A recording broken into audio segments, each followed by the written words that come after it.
And before the first round in the Doha Grand Prix, there was some news coming out of the Asia Road Racing camp, as team principal Sakon Yamamoto made the decision to promote reserve driver Kayahisha Bashir to the main seat and demoting the team's test driver Rick Casley to the reserve slot before eventually eventually firing him altogether due to major disagreements with the team's chairman and also with Sakon Yamamoto himself, as they've had disagreements over the car's performance and how to improve the car. Cassidy will be missed amongst some members in the paddock for his testing influence, but surely he'll get another drive later down the line.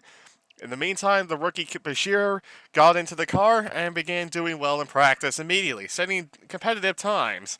But the Asia Road Racing crew has a lot of work to do throughout the season to get their car more competitive for the race and for the rest of the season. Under the lights for qualifying turned some interesting results for the grid, with Dieter Wexler taking pole position with Nina Holtz alongside in the Steinman.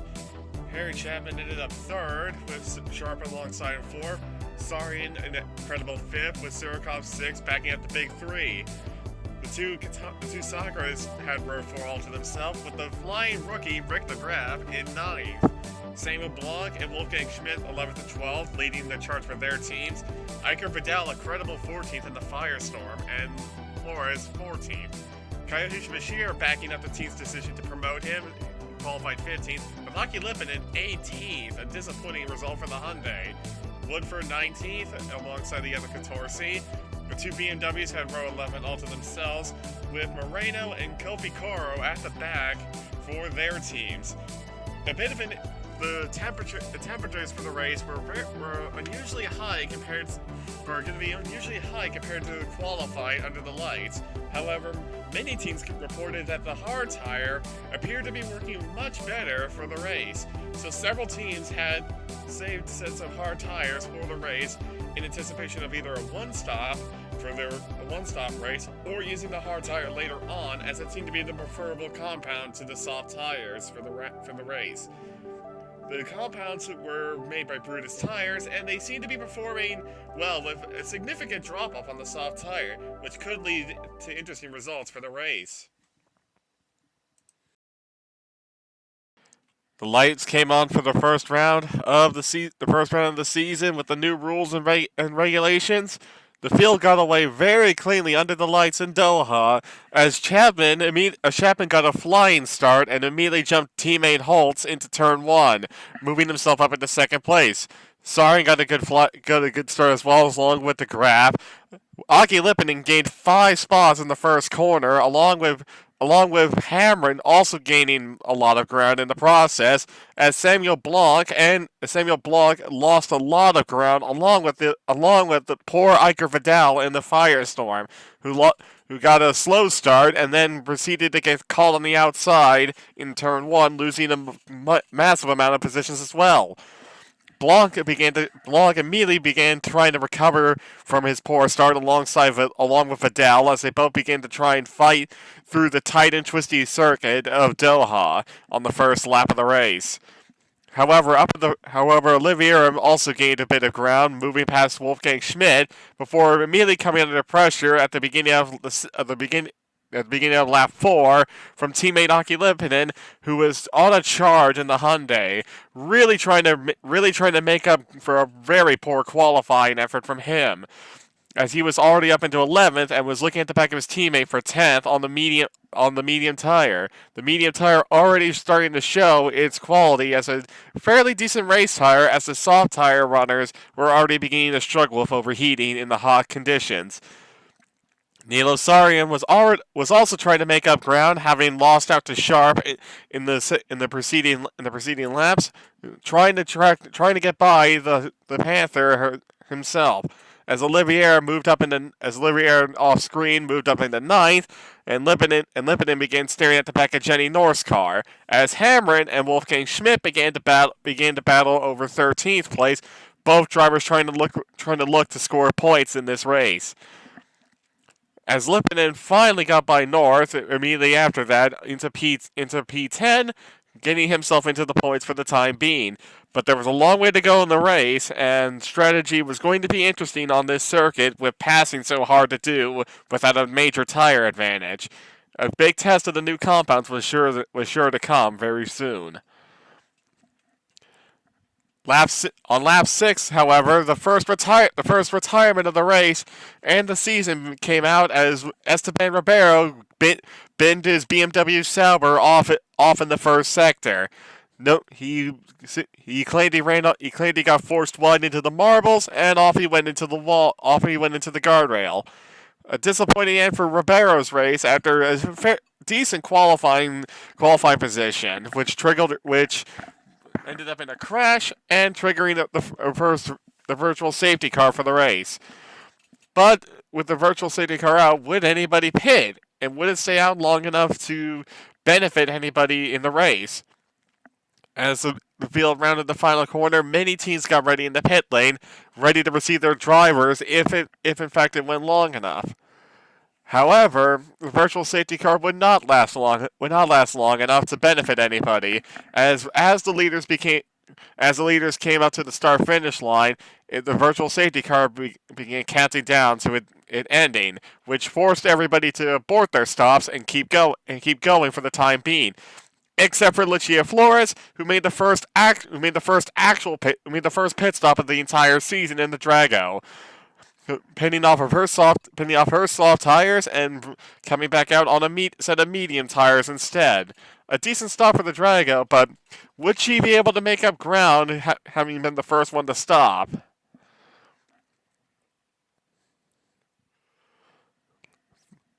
Later the same lap, though, another thing was determined. Nilo Sarian had to retire his Rossini due to a gearbox failure. A disappointing end for the Finnish driver, who was looking set for a potential podium, but was now out of the race. The big beneficiary out of this was again Aki Lipinen, who wouldn't have to try and get around him as well. Getting around somebody else was Jenny North. Was Jenny North, and now Vasquez, as Lipinen continued his meteoric charge up the field, up to 5th place already by lap 8, starting 18th on the grid. But later the same lap, as Olivier was trying to size up Jenny North, her car began to lose power, and then died altogether. The hydraulics having gone on her car, and Oliviera was out. A disappointment for her, as she was looking good as well, having gone up the grid alongside her teammate and was following him along, hoping to try and pick up positions as well. And the big beneficiary of Oliviera's retirement were the two Asian road racing cars running 10th and 12th, as Nikolai Surkov made the first pit stop of the big three drivers, himself pitting, trying to see if he could get an advantage and get the jump on his teammate and Nina Holtz who were in front of him at the time. It would be an interesting strategy for Surikov, given that he went onto the medium tire as well, a tire that Lipinen was showing to be very effective already in the race. Further ahead, and a few laps later, the two Steimans began dueling for second place as they were trying to track down race leader Wexler. Both drivers wanted to show that they were the championship contender early in the season, and they were both fighting hard. As behind them, Sharp came in, trying to take advantage of said battle to try and undercut the two Steimans as they were dueling to see if she could gain position.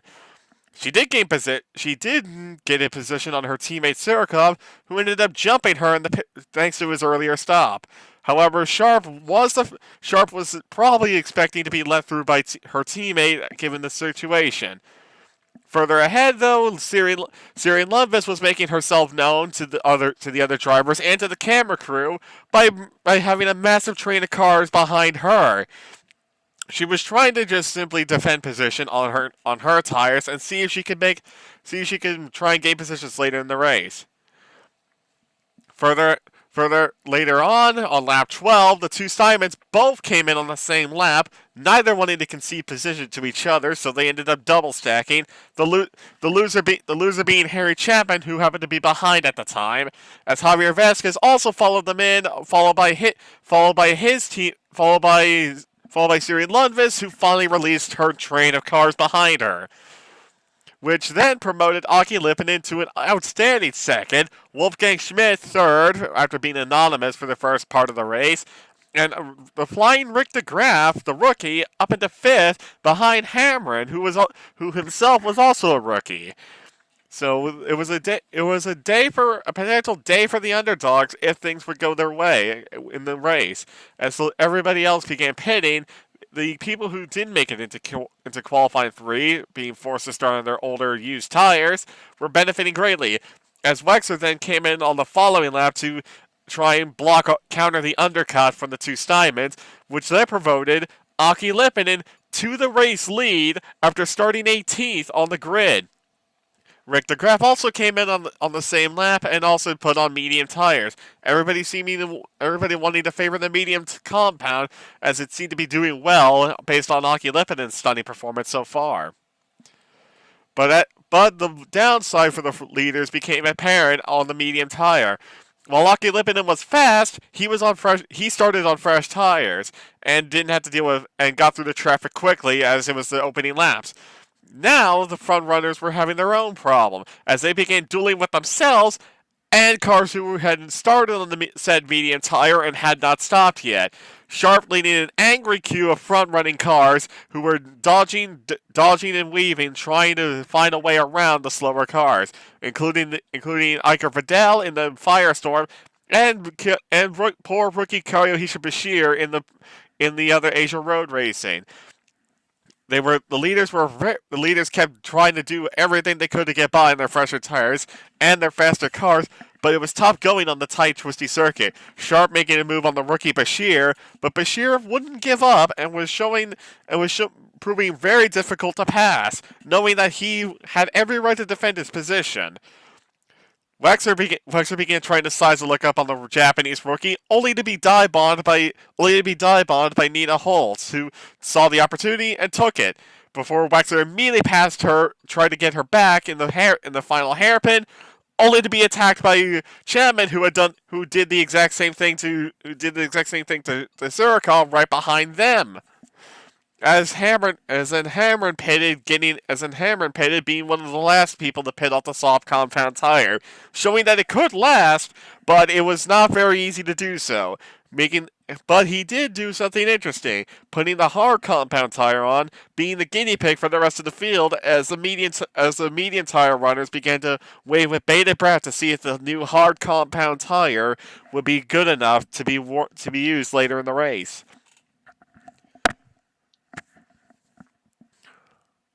Later, as everything continued on, Lipponen continued to lead, and the front runners continued to struggle to try and get by. Vidal was up to an unbelievable third position after his terrible start to the race. Holtz was now finding the exact same problem that her fellow countryman Wexler had the previous lap. Kayohisha Bashir was incredibly difficult to pass when he really doesn't want you to, and the Asia Road Racing did actually have some decent pace as well. So it was proving a bit of a difficult task for the front runners, which was making Aki Lipponen's life a lot easier. With the front runners burning their tires up, being stuck in traffic, it was benefiting his tires greatly, as he could manage his tires better. As Wexler went around the outside of his fellow countrymen to retake position on track in the potential battle for the win, and then cleanly getting by Kayohisha Bashir's Asia Road Racing with his Rossini power telling on the straight, as Chapman then proceeded to overtake his teammate into turn 1. Then all of a sudden, Javier Vasquez made his name present in the midfield mayhem, as he began to put pressure on the two Steinmans with his slightly fresher tires. he began to put pressure on the two Steinmans as they began to try and battle out the order. As the two Steinmans still were struggling to get by Kaish Bashir, swapping positions once again as veteran Vasquez lurked in the distance, and to many people's surprise, Samuel Blanc and the Viking Heart began to put his hat into the ring, making a decent effort to try and hold off Jenny North behind him, while also trying to do the unbelievable thing of attacking Nikolai Surkov in front, as Vasquez began to put both Steinmans under more pressure, seeing Surkov appear in his mirrors behind him. It was brilliant stuff for the neutral party, but absolutely frustrating for those who were fans of the front-running cars. Iker Vidal then became the next man to become a rolling roadblock for the front runners as Bashir's tires began to fade. Vidal was doing a decent job trying to defend, until Chapman tried to take the racing line onto the start-finish straight and took himself and Iker Vidal out. Both cars were damaged. Chapman with a broken front wing and a puncture for poor Iker Vidal, who seemed to be the innocent party in all this, as he was on the racing line and Chapman simply cut across in front of him as if he wasn't there. The two drivers began to try and limp their broken cars back to the pit lane, but would they make it back was another question entirely. The answer became obvious as the rest of Chapman's front wing fell off, and he crashed in the same corner that Esteban Ribeiro did all those laps ago. At the same time, and completely unrelated, Zoe Sharp was found with her car in the guardrail as well in the middle sector, having gone wide in the marbles and driven straight into the wall from a potential race-winning position. Two more front runners were now out, which made the fight for points all the more greater as the front runners seemed to be dropping like flies. Aki Lepinen's strategy looking even more promising as he still led nearing the halfway point of the race, showing no signs of slowing down and no signs of falling back, as Wexler's fresher soft tires began to fade and proving to be a bit of a problem on the hot circuit. Could Aki Lipinen actually manage to pull off a decent result here, or could Wexler come back in the second half of the race? Meanwhile, further back, the fight for points was heating up as Samuel Blanc began to try and attack Jenny North for P8. Blanc wanting to get his team on the board with some decent points, and it was also showing that he still had quite a bit of talent left in him at 32, showing that he knew exactly what he was doing.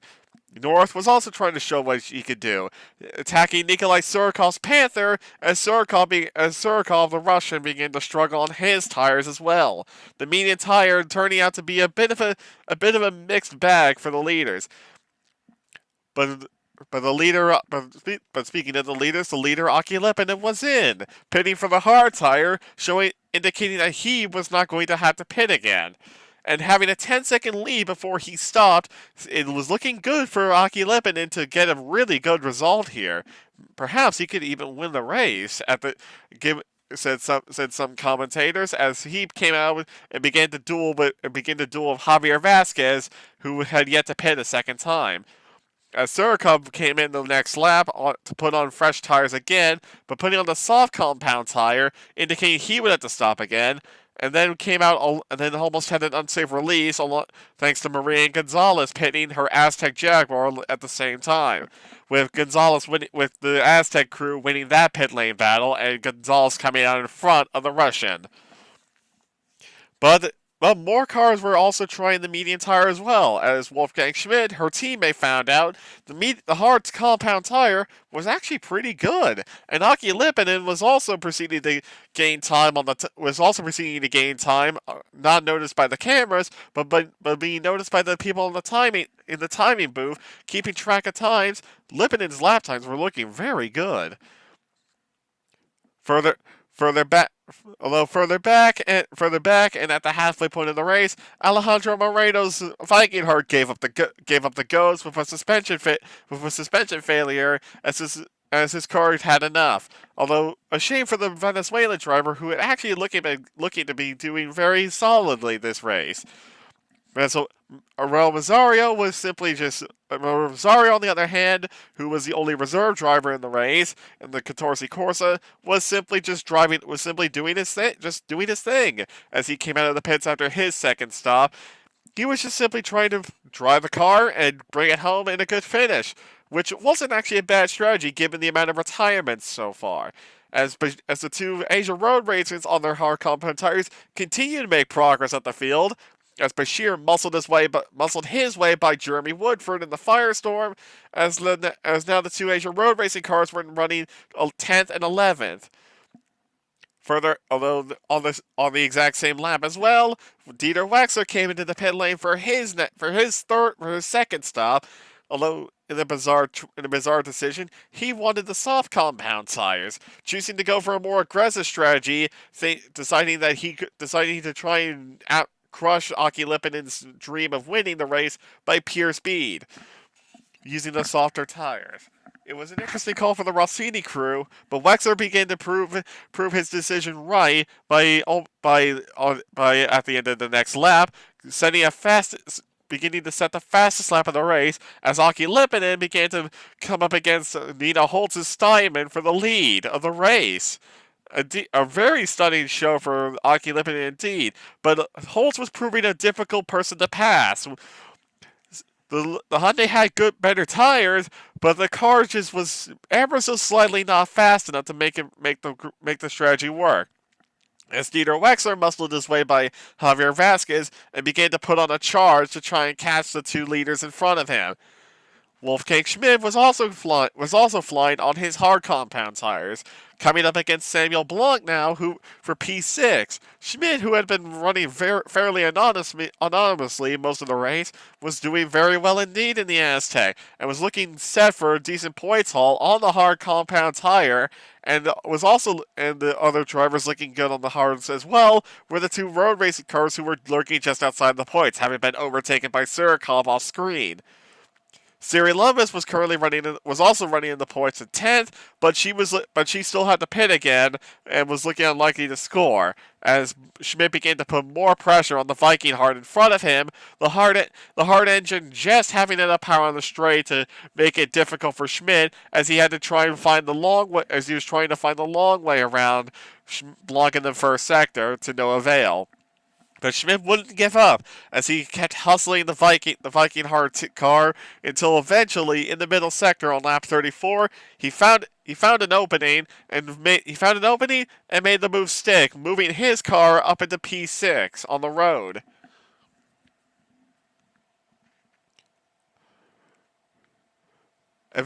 Further ahead though, as the laps began to wind down, things were closing up, as Lipinen had still been unable to get by Nina Holtz, whose tires were slowly falling off, and Dieter Wexler finally caught Ataki Lipinen and was looking to make a move on the Hyundai, until, with 16 laps to go, having just caught Lipinen, both Holtz and Wexler pitted on the exact same lap. With 16 laps to go, it was asking a lot for their tire. It was asking a lot for Dieter Wexler in particular to make it on a set of soft compound tires.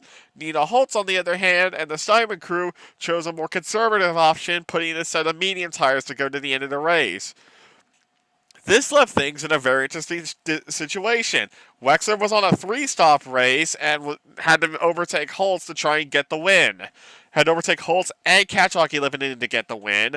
Holtz was now under pressure Holtz now had to try and track down Aki Lipinen and hold off Wexler, and Lipinen up in front simply had to hold on. Someone who wasn't holding on any longer was Kayahisha Bashir. The Japanese rookie, running a brilliant 7th place, had his suspension give up the ghost, and he was out of the race. A disappointment for the Japanese rookie and team, but they could be confident that their strategy team at least knew what they were doing. Jeremy Woodford also crashed out around the same time, much to his paymaster's frustration, as he had been looking set for an unlikely point in the firestorm. Wolfgang Schmidt, in the meantime, had somehow managed to get himself into second place in the meantime, on the same one stop as Aki Lipinen. However, unlike Lipinen, he wasn't 20 seconds ahead of the front runners and was only a merely second in front of them, which ended up proving to be a bit of a problem as Nina Holt as first Dieter Wexler having muscled his way by Nina Holtz, managed to get by the Jaguar, and then Nina Holtz 2 corners later would end up doing the exact same thing to the Jaguar, which demoted Schmidt down to fourth. Although now Wexler had the hard task of trying to catch up to Aki Lipinen, who was a stunning 20 seconds up the road from Wexler. But then Wexler ran wide in turn one, which gave the second place back to Nina Holtz, which could prove a big mistake for Wexler if he couldn't get by Holtz and then use his soft tires to catch back up. It was going to be interesting to see what strategy would work here and if Wexler could get back by Holtz again. Someone else on the charge was Nikolai Surikov. Having had a poor strategy, he was running outside the points until he bullied his way by Aurel Mazario, who ended up diving into the pit lane immediately afterwards, promoting Surikov back into the points up in 10th place as the race began to enter its final 10 laps. Wexler was still desperate to try and get by Nina Holt and had been staring at the back of the Steinman car for several laps now, trying to make progress. It was going to be interesting to see if it was still looking unlikely that the two front-running cars could catch Lipinen's Hyundai in time, as the timing sheets were showing that it was going to be very close if they could even catch up to him, let alone pass him. But pass did Wexler on Nina Holtz, as at the same time Samuel Blanc's car ended up in the wall from P9. A disappointing end for the Viking Heart team, who showed very decent pace, but now had both cars out of the race. But the big beneficiary of that was Lucia Flores, and then Hamrin, who overtook Flores after Flores pitted a third time, promoting Hamrin up into 10th place. Asia Road Racing were looking good for an unlikely point themselves now. But then, with 6 laps to go, Nina Holtz began to report an engine problem, claiming she was down on power. The engine sounded fine, but it was clear that Holtz was lacking a tiny bit of straight line speed now, and a little bit of acceleration onto the main straight. Would this cost Holtz a chance of victory or even second place? With 6 laps to go, it was 5 seconds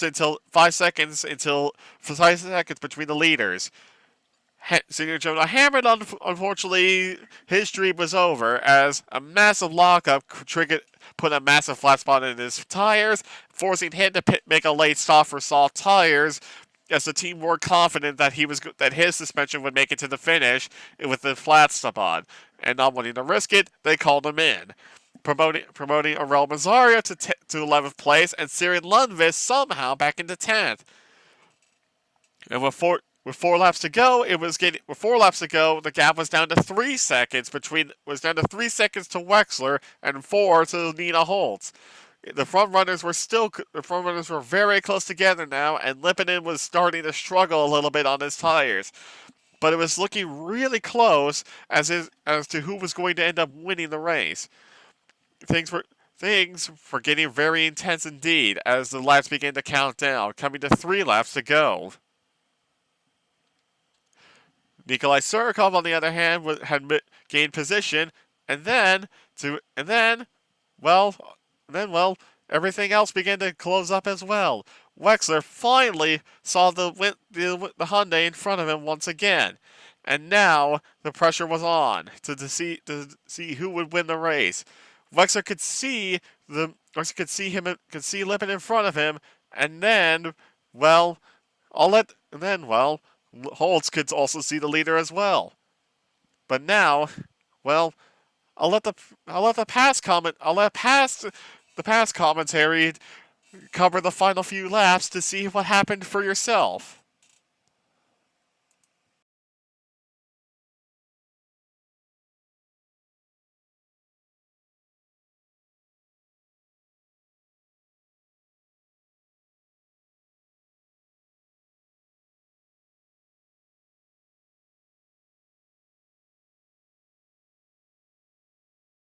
What did it though? She locked up, remember?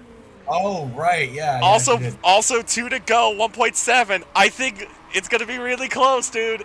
He's gonna have to make a last lap move if he wants it. He needs to dump his Kurz.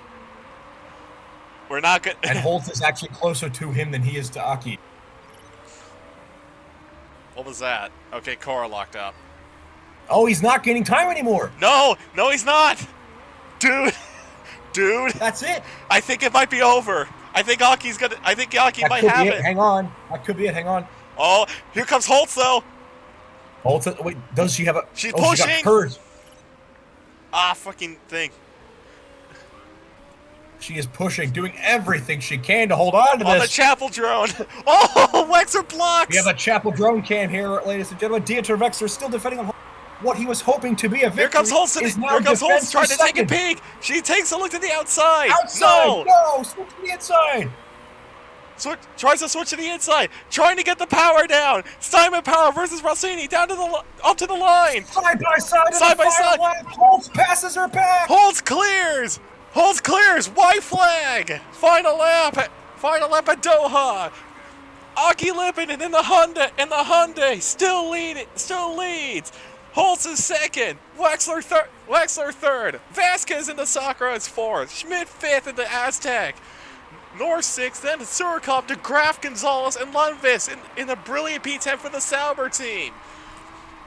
We have just a few more sectors to go, and this strategy call from the Windsor camp will have paid off beautifully with the new tire compounds being what they are. New compounds, new rules, new everything. Aki Lippinen is. Here comes Waxer's trying to get it back though. He wants second place. He sends it to the inside of the third sector. Inside. Wexer gets it back. He goes for it again. Wexer gets it back. Wexer gets it back, but can he hang on? Wexer and Holtz battling is all Lippinen needs to see. Indeed, it is. Still. He's got 2 seconds now. I think he can just pedal. That's it. I think he can just pedal it home now. Here comes Holtz Here comes Holtz. In the last 2 years with Holtz is trying to. Holtz sends it to the inside of Wexler. She's through. Holtz through. Pass on the final lap. But Aki Lippinen wins at Doha, but will Wexler back on the line? Aki Lippinen wins for Hyundai. Holtz second. Wexler third. What a race! And so, Aki Lippinen had an unlikely first career win in the World Motorsport Championship and took the lead of the driver's standings in the process. Holtz would end up second. Wexler ended up a frustrating third, having been on pole and led a decent bit of the race. DeGraff managed to show his quality as a rookie, scoring his first points at the first time of asking 8th. Both Aztecs finished in the points, 5th and 9th. Lundqvist getting BMW on the board after a difficult preseason for them, showing that the car at least had some decent pace and a decent strategy. And a remarkable 9 cars did not finish the race, mainly due to crashes and retirements. So reliability could be a potential problem for the first part of the season. But the new rules and regulations and the new tires proved effective already for a brand new winner in Aki Lippinen from Finland, taking his first career win and leading the Drivers' Championship as well.